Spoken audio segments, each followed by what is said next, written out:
Before diving into the specific teachings for today, I want to take a moment and acknowledge what's going on in our universe.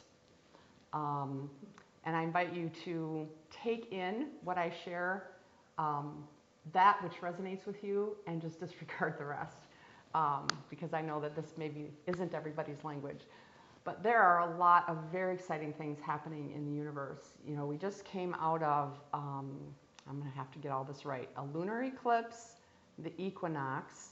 Today is the full blood moon solar eclipse, right? Or is it the other way around? Today's a lunar eclipse. Lunar eclipse today. And so if you watch the moon somewhere around 9:30ish tonight, it's going to be red, which is going to be kind of cool. What's that? I just read it starts at 7. Like all the action starts at 7. It'll be done by like 10:30. 7 o'clock our time? Yeah. Okay. Okay. Thank you. Check if you Yeah. guys So Google it. What time am I going to see the blood moon? And in addition to that is what scientists and astronomers and astrologers or whoever has this language is talking about. We're also in the midst of what they're calling galactic wave X. And it's a pulsing energy that's coming from the center of the universe. And we are feeling it. And the best way that I can describe this energy is that it's love. Though we're not always feeling it as love. They're in this time of ripe universal experience. Everything within us that has not yet been resolved, the wounds not yet been healed, the fears that have not yet been released, the things that we are still clinging to and attaching ourselves to that are not supportive of our highest good, are being exhumed. And so if you find yourself in the midst of conflict, if you find yourself plagued by irrational or even rational fears, if you find yourself suddenly feeling angry or resentful or impatient, or you're suddenly ticked off at somebody for something that really kind of seems benign, or if you're suddenly overcome with grief, know that these things are surfacing because they're being released. So I put this experience in the context, I'm a Reiki master, and I put this in the context of receiving a Reiki treatment or any other kind of energy work. When we receive energy work with the intention of healing, it's not uncommon to feel negative or painful emotions. And those negative or painful emotions are being felt because they're being released. So it's kind of like someone's turning us over and shaking out what's no longer serving us. And the best thing that we can do for ourselves if we're feeling these negative experiences as we're going through this exciting time is to just really be completely self-accountable. What is it that's being triggered in me? What's the wound that's asking for healing? What's the inner obstacle to my highest truth, my highest self, to me knowing and expressing love in the world? What is it inside of me that's asking to be released? And let it go. It's also a time that it's important to be really, really attentive to self-care. So if that means taking a nap, take a nap. If that means meditate, meditate. If that means sign up for a massage or a Reiki treatment or come to yoga, whatever it is that is supportive for you in your process of transformation, do it. And the end result, which ultimately there's no end, but the promise in this purging is that we're being emptied so that we can be filled with love. And as we allow ourselves to be more and more fully filled up with love, then we know the love that we are. We are able to forget or transcend that perceived separation between ourselves, each other, God, whatever we would call that. And we're able to live as love in the world. So when we allow that to happen within ourselves, we come to understand that there is nothing but love. Nothing but love. And if you've been to my website in the last 24 hours, I posted a blog yesterday talking about this idea that there's nothing but love. All there is love and love becoming love. So even those things that we're tempted to judge as evil, as fearful, as maleficent, that's not the right word, but anyway, you know what I mean? Whatever we're tempted to judge as fearful, evil, wrong, bad, is really just love trying to become more love. One of the ways that I understand it is through a translation piece that has been mistranslated for us in Western culture. So in Judeo-Christian scripture, where the word evil has been used, that's a mistranslation of an Aramaic word, and the Aramaic word is bisha. That word simply means unripe. Unripe. So the things that we are tempted to judge as evil are really just unripe. It's like the apple that's still green on the tree and it hasn't yet become red. We don't curse the apple because it's not ready to eat. We sit and we wait patiently for the apple to ripen. This is what we're being invited into understanding about love. That all there is love, and love becoming more love.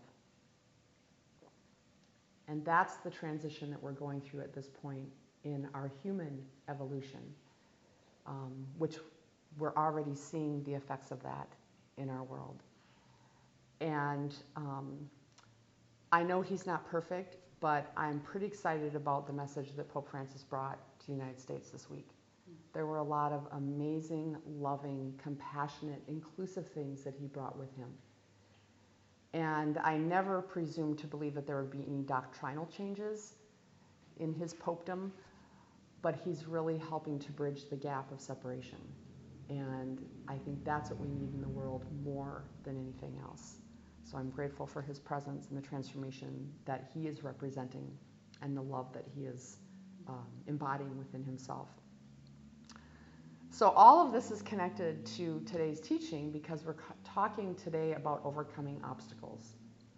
And so I just invite you to listen for a moment to this reading from the Psalms, which is part of the Hebrew Jewish tradition and has been also embraced by the Christian tradition as a wisdom resource. And this is Psalm 19. The precepts of the Lord give joy to the heart. The law of the Lord is perfect, refreshing the soul. The decree of the Lord is trustworthy, giving wisdom to the simple. The wonder of the Lord is pure, enduring forever. The ordinances of the Lord are true, and all of them are just. Though your servant is careful of them, very diligent in keeping them, yet who can detect failings? Cleanse me from my unknown faults. From wanton actions especially, restrain us. Let it not rule over us. Then shall I be blameless and innocent and loving. The precepts of the Lord give joy to the heart.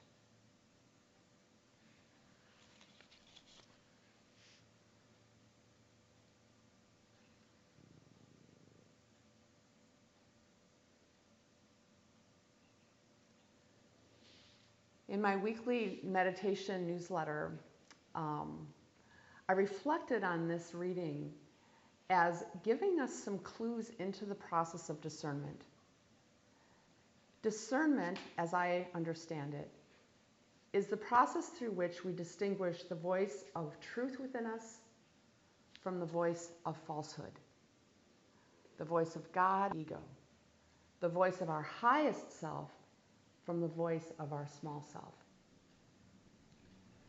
Discernment is a skill that we are invited to develop and to practice, and it is also something that is very natural within us.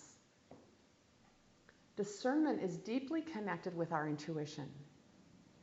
It's deeply connected with that place of deep knowing within ourselves, where we know who we are. We know what our purpose is. We know why we're here. We know what feels safe to us and what does not feel safe. We know when we're lying to ourselves. We know when we are speaking our truth. And we know when we are being deceived.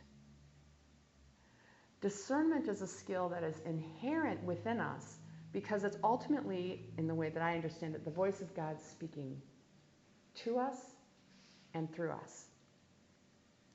And when we give credit to that voice of truth within us, when we give it heed, when we take a risk and let ourselves listen to that voice instead of the voice that says,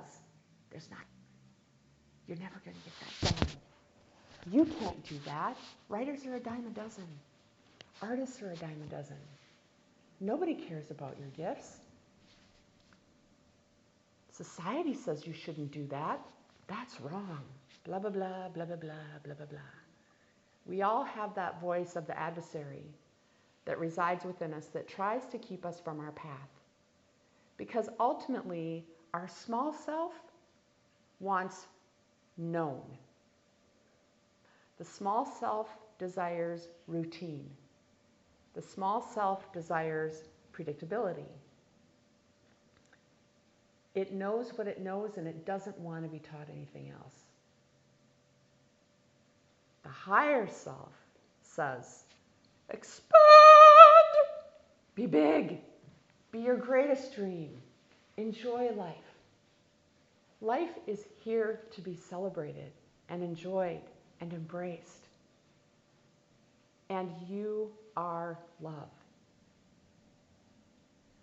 So this reading gives us some clues as to, is that the voice of God or is that the voice of the adversary within me?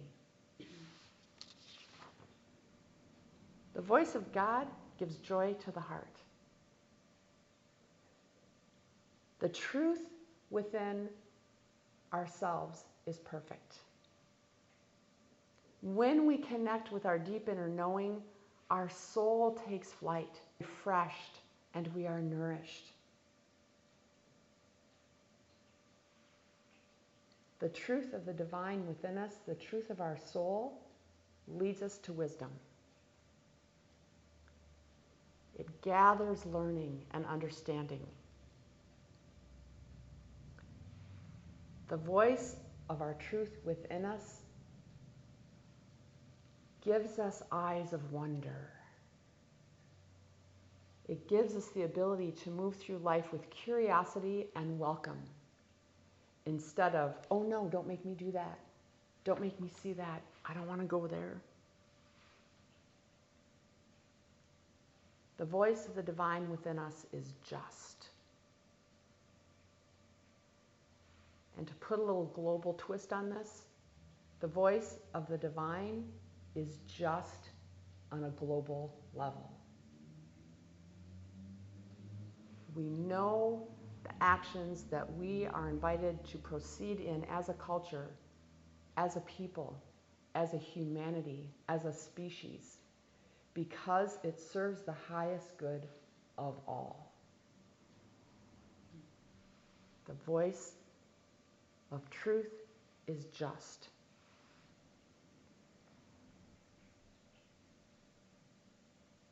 The challenge is that in all of us resides, I'm not going to use the word fear. Deep within all of us is love trying to be bigger love. And when love is not big enough, when love has not reached its fullness within us, we hold ourselves back from our truth. We hold ourselves back from our soul's longing and our soul's knowing. we fall into doubt. We find ourselves being overwhelmed and confused. We find ourselves tempted by distractions. Well, I can't take care of my soul until my house remodeling project's done. Then I'll worry about that. I can't take care of my soul until I pay off my credit card debt or my student loans. Because right now I have to work in order to pay those off. I can't take care of my soul because person XYZ says it's not okay, or they're not supporting me, or they're not there as a voice of support and holding. Within each of us is that place of love that's not big enough yet. And that place is calling and seeking and asking and pleading to be expanded, to be freed from that place of limitation and constriction, so that we can truly be as free as we were made to be,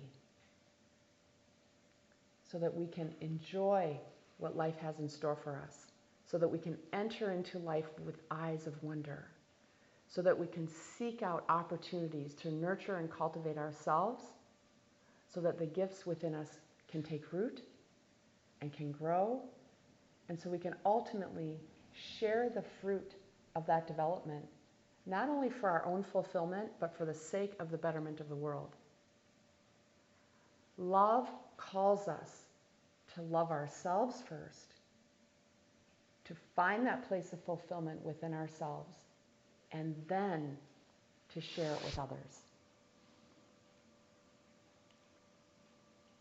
This is our call, and this is our soul's longing, to be freed of that place of constriction.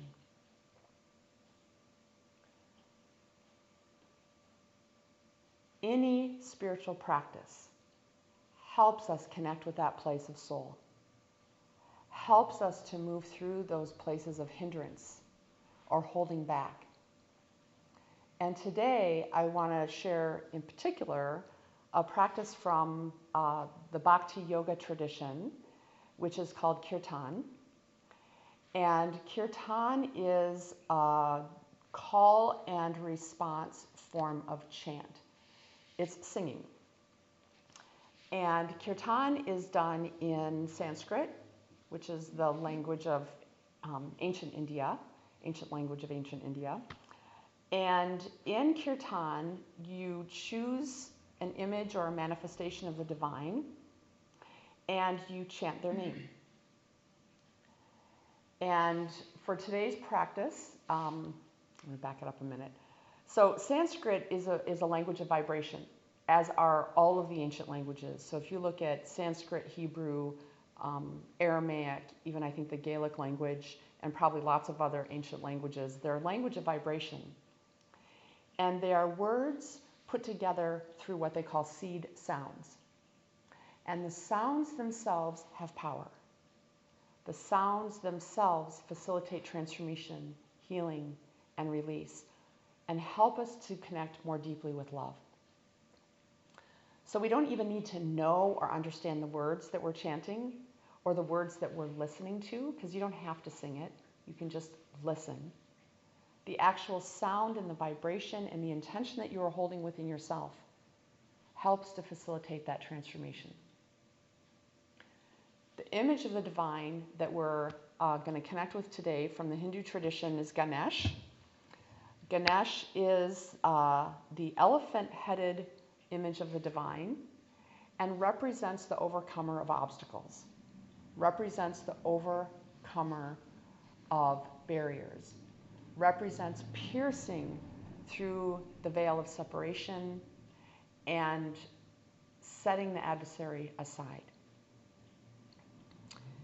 And this will be our intention in our practice today, is to know, as the scripture says, cleanse me from my unknown faults. Often we aren't aware of the unhealed wounds within us, and we don't necessarily need to know what they are. because we can trust that the divine, with our request and intention, will root that out and release it from us. So that is our intention today. As we rest in the Kirtan, as we sing along with the Kirtan if you want to, as we connect with the energy of the overcomer of obstacles, inviting the divine to go deep within us to those places that we maybe are not conscious of, that are calling out for healing and release, so that the love that dwells within us can be the bigger love that it longs to be. So I just invite you to close your eyes. And if you just want to listen to the chant, feel free to do that. If you want to sing along, then sing along.